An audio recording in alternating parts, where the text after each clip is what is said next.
अस्सलाम वालेकुम। आवाज़ आ रही है मेरी?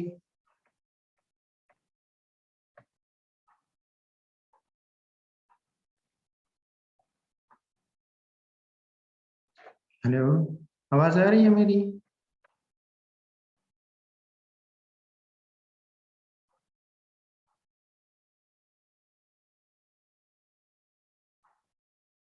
हेलो,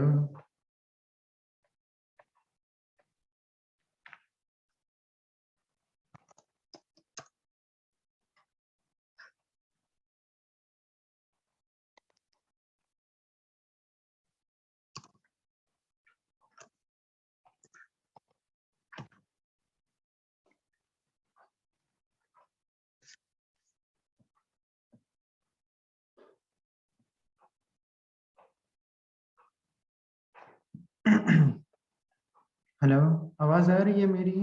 और स्क्रीन नज़र आ रही है आपको?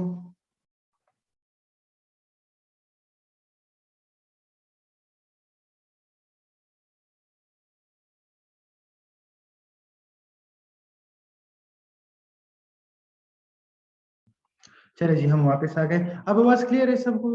असल में यहाँ पे भी इंटरनेट थोड़ा सा अनस्टेबल है। आवाज़ आ रही है सबको और स्क्रीन नज़र आ रही है? हेलो, आवाज़ आ रही है सबको मेरी?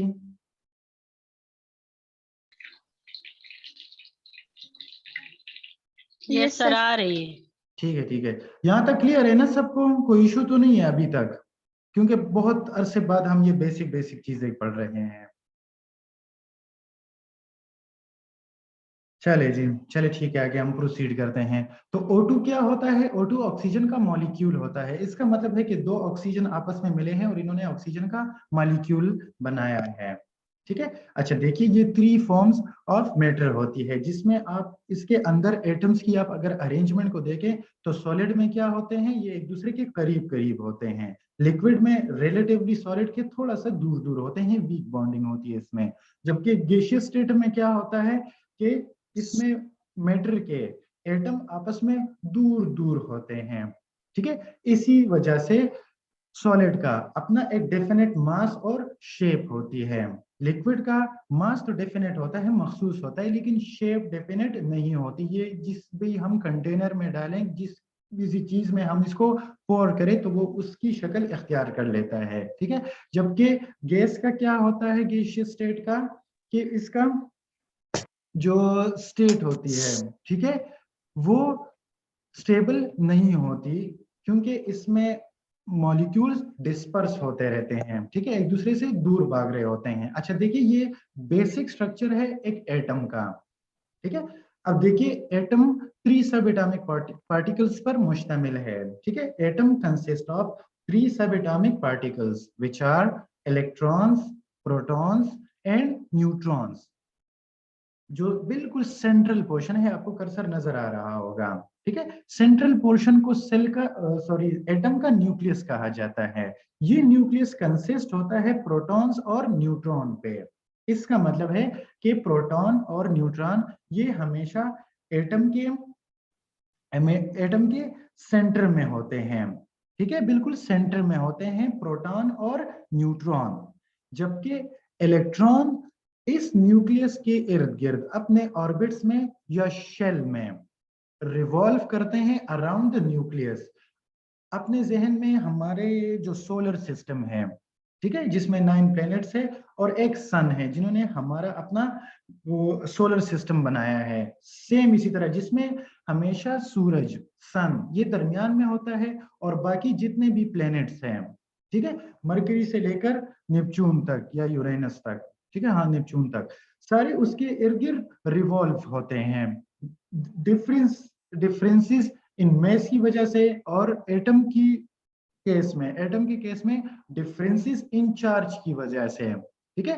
प्रोटॉन मजबूर करता है इस इलेक्ट्रॉन को कि वो इसके इर्द गिर्द एक स्पेसिफिक पाथवे में रिवॉल्व हो। तो ये बेसिक स्ट्रक्चर होता है एटम का। इलेक्ट्रॉन प्रोटॉन न्यूट्रॉन पर मुश्तमिल होता है। प्रोटॉन और न्यूट्रॉन ये हमेशा सेल के सेंटर में होते हैं, इसको कहा जाता है न्यूक्लियस। और इलेक्ट्रॉन अपने शेल में या ऑर्बिट्स में, ठीक है, शेल भी कहते हैं ऑर्बिट भी कहते हैं, उसमें ये रिवॉल्व करते हैं, घूमते हैं अराउंड द न्यूक्लियस। ठीक है, अब देखिए ये किसका मॉलिक्यूल है, इसमें क्या है, हमारे पास 3 एटम्स हैं, 2 हाइड्रोजन के और 1 ऑक्सीजन का। ठीक है, तो ये एटम्स है, इन्होंने मिलकर क्या बनाया है, एक मॉलिक्यूल बनाया है। चलिए जी, जरा कोई बताएगा कि ये किस सब्सटेंस का मॉलिक्यूल है। 2 H है और 1 ऑक्सीजन है। एक और स्टूडेंट है जिन्होंने अपना नाम अभी तक एडिट नहीं किया। वाटर का H2O।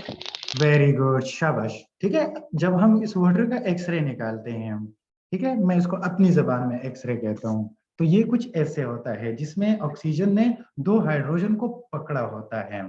ठीक है, तो मॉलिक्यूल कुछ ऐसे होता है जब 2 या 2 से ज्यादा एटम्स आपस में मिलते हैं। ठीक है, चलिए जी, अब ये हमें बता दें कि ये किस चीज का मॉलिक्यूल है। इस पे तो आप बड़े वो आ गए, वाटर पे तो आपने बिल्कुल शेर की तरह आप आ गए। अब जरा इसमें इस पे आप अपना ट्राई करें, गेस वर्क आजमाएं। लेफ्ट साइड पे, लेफ्ट राइट साइड पे, सॉरी राइट साइड पे देखें, ये आपके ख्याल में कौन सा मॉलिक्यूल होगा, इसका नाम क्या होगा।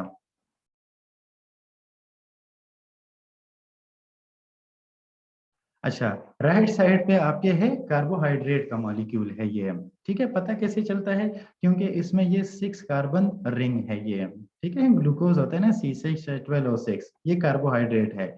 लेफ्ट साइड पे आपके सामने एक अमाइनो एसिड का, ठीक है, एक अमाइनो एसिड या जो बिल्डिंग ब्लॉक्स होते हैं प्रोटीन की, या सिंपली हम प्रोटीन कहेंगे, ये प्रोटीन का मॉलिक्यूल है। पता कैसे चलता है, क्योंकि इसमें लेफ्ट साइड पे एक अमाइन ग्रुप है, NH2 जिसे कहा जाता है।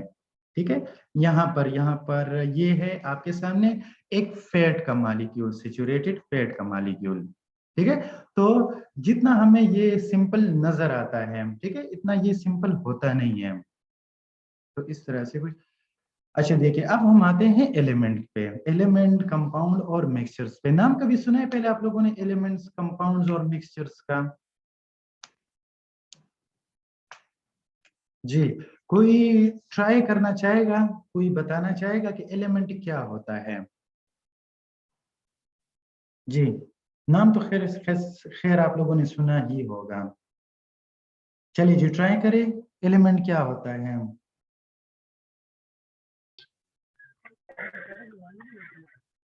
एलिमेंट्स एटम के होते हैं सर, जी जी एक्सक्यूज जी मी जी, सर। हाँ, एक सर पार्टिसिपेंट। एलिमेंट हमारे पास जी जी जी सर जी, एलिमेंट हमारे पास प्योर फॉर्म ऑफ मैटर होते हैं। जब 2 सेम एटम्स हमारे पास कंबाइन होते हैं तो वो एलिमेंट बन जाता है। Composition of 2 same atoms form element. Very good, शाबाश शाबाश, बिल्कुल एग्जैक्ट आपने डेफिनेशन बता दी, बिल्कुल यही होती है। एलिमेंट हमेशा प्योरेस्ट फॉर्म ऑफ मैटर को कहा जाता है। ठीक है, इसमें कोई अलग चीज नहीं मिली। ठीक है, बिल्कुल सेम एलिमेंट आए हैं। अब देखिए, सेम एटम्स आपस में जब कंबाइन होते हैं, अब सेम एटम हम किसे कहते हैं, जिसका इलेक्ट्रॉनिक जिसका एटॉमिक नंबर और एटॉमिक मास सेम हो। ठीक है, एटॉमिक नंबर कहते हैं द नंबर ऑफ इलेक्ट्रॉन और प्रोटॉन इन द एटम। ठीक है, क्योंकि हमेशा एक एटम में हमेशा इलेक्ट्रॉन और प्रोटॉन सेम होते हैं, द नंबर ऑफ इलेक्ट्रॉन और प्रोटॉन हमेशा सेम होते हैं। इस तरह, इसी वजह से एक एटम नॉर्मल रेस्टिंग कंडीशन में न्यूट्रल होता है। ठीक है, क्योंकि नंबर ऑफ इलेक्ट्रॉन पॉजिटिव और नेगेटिव चार्ज सेम होते हैं। एटॉमिक मास कहा जाता है the number of proton and neutron in the atom is known as atomic mass. ठीक है, तो एलिमेंट उन आइडेंटिकल एटम से बनता है जिनका एटॉमिक नंबर और एटॉमिक मास सेम हो, बिल्कुल सिमिलर, एक तरह के एटम जब आपस में मिले, ठीक है, तो वो एलिमेंट बनाते हैं। इसलिए इसको कहा जाता है कि element is the purest form of matter. ठीक है, इसमें किसी भी किस्म की कोई मिलावट नहीं है। अच्छा, अब कंपाउंड किसे कहते हैं? कंपाउंड तो इंतहाई सिंपल है, ये हमारे पास दो केमिकल सब्सटेंसेस होते हैं जो आइडेंटिकल मॉलिक्यूल से बनते हैं। ठीक है, जब एक तरह के, क्योंकि एटम आपस में मिलते हैं मॉलिक्यूल बनाते हैं, मॉलिक्यूल आपस में मिलते हैं, ठीक है, तो वो क्या बनाते हैं, वो हमेशा कंपाउंड बनाते हैं। सर आवाज नहीं आ रही। आवाज एक स्टूडेंट को नहीं आ रही या सबको नहीं आ रही? बाकियों को आ रही है? क्योंकि अगर बाकियों को भी आवाज नहीं आ रही तो इसका मतलब है कि मेरे सिग्नल में इशू है। अगर एक स्टूडेंट को आवाज क्लियर नहीं आ रही तो इसका मतलब है कि उनके सिग्नल में इशू है, तो उनको थोड़ा सा अपनी जगह से हिलजुल जाने की रिक्वेस्ट है।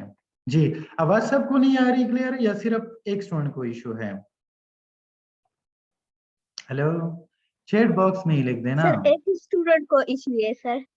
तो कह दिया करे ना, क्योंकि टाइम इतना होता नहीं है। चलिए, बहुत शुक्रिया। अच्छा देखिए, एटॉमिक जो एलिमेंट्स है हमारे पास, इनको प्लेस किया गया है पीरियोडिक टेबल में, ठीक है, इनकी प्रॉपर्टीज के लिहाज से या इनके एटॉमिक नंबर के लिहाज से।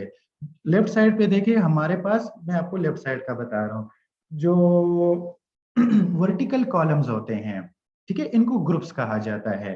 पीरियोडिक टेबल में टोटल 8 ग्रुप्स होते हैं। Clear sir? ठीक है, पीरियोडिक टेबल में टोटल कितने ग्रुप्स होते हैं? 8 ग्रुप्स होते हैं, और ये लेफ्ट टू राइट जाता है। इनकी जो ग्रुप्स के जो नाम दिए गए हैं वो दिए गए हैं the number of electron in their valence shell. Valence कहते हैं आखिरी शेल को। हमने आपको ये बता दिया ना कि इलेक्ट्रॉन क्या करते हैं कि ये हमेशा न्यूक्लियस के इर्द गिर्द रिवॉल्व होते हैं, ठीक है। तो जिनके वैलेंस शेल में, जिनके आउटर मोस्ट शेल में नंबर ऑफ इलेक्ट्रॉन होंगे, वही एलिमेंट उसी पर्टिकुलर ग्रुप का हिस्सा होगा। अब देखिए, जैसे कि ग्रुप 1 है जिसमें hydrogen, lithium, sodium, potassium, rubidium, caesium और फ्रांशियम है। इन सब के आउटर मोस्ट शेल में एक इलेक्ट्रॉन होगा, ठीक है। इसकी अपनी इलेक्ट्रॉनिक कॉन्फ़िगरेशन है, जैसे कि पहले शेल में हमेशा 2 इलेक्ट्रॉन होते हैं तो वो कंप्लीट होता है। सेकंड में कितने होते हैं? 8 होते हैं। थर्ड में कितने होते हैं? 8 होते हैं, ठीक है।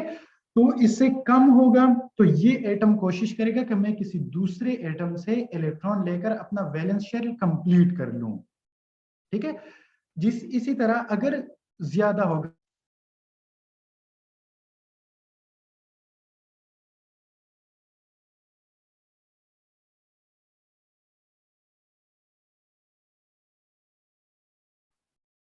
चले जी हम वापस आ गए हैं। आवाज क्लियर आ रही है सबको? कोई इशू तो नहीं है आवाज में या स्क्रीन देखने में? जी सर, चले ठीक है। यहाँ तक जो अभी कहा सुना है उसमें किसी को कोई कंफ्यूजन तो नहीं है? चलो